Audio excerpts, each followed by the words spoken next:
Le renommé Ballet national de Chine a présenté son illustre spectacle La Lanterne Rouge à Jakarta. Cette représentation vise à promouvoir des échanges culturels entre la Chine et l'Indonésie.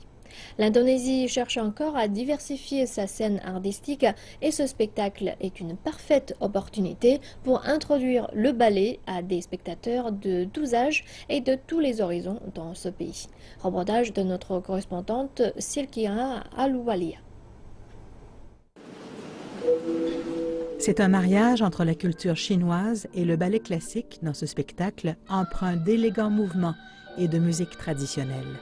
Le Ballet national de Chine a présenté la Lanterne Rouge à Jakarta afin d'encourager les échanges culturels. Durant les 67 dernières années de relations diplomatiques entre la Chine et l'Indonésie, c'est la deuxième fois que plus d'une centaine de musiciens, de chanteurs d'opéra et de danseurs foulent les planches indonésiennes.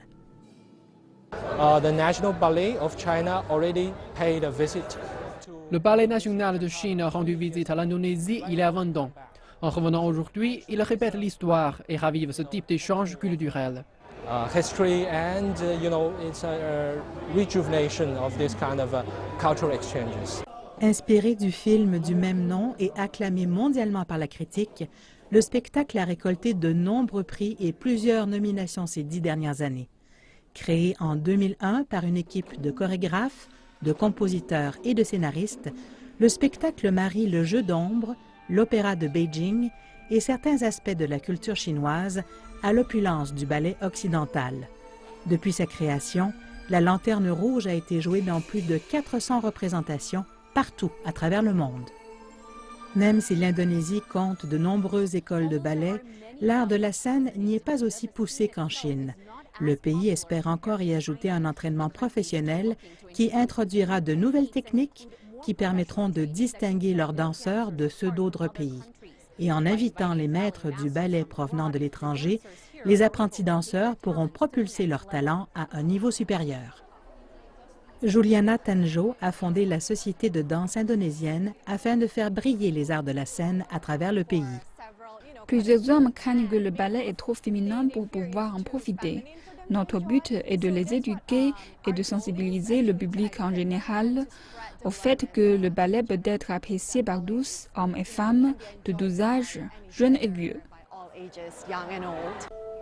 Juliana estime que ce spectacle remarquable peut susciter un intérêt grandissant pour le ballet en Indonésie.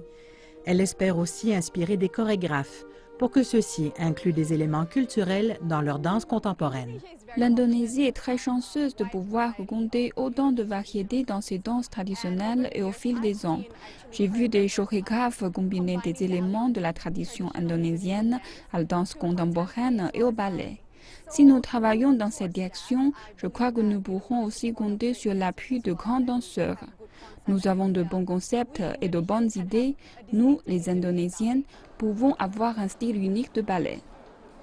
La Lanterne Rouge pourrait servir d'inspiration pour paver la voie du développement du ballet en Indonésie afin d'offrir des représentations de calibre international.